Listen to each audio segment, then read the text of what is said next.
Hi guys, I'm Mario and today we're going to talk about how to change IP addresses on Android device. It's very simple and you don't need any additional app to do that, so let's get started. First we open the settings menu. Now we tap on the search bar and type Wi-Fi. Now we open the connected to Wi-Fi and here you can scroll down and see the IP address. To change that, simply go to Privacy.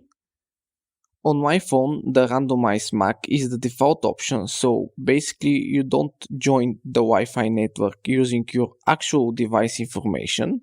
This includes your IP address. So definitely this is the best option, but if you want to switch the IP address, just tap on it and now select Use Device MAC. Now your IP address will be changed. If you want to switch between multiple IP addresses, well, then you do need an app, but I highly recommend you to change the IP addresses only on your computer because they're, in my opinion, more safe ways to do it.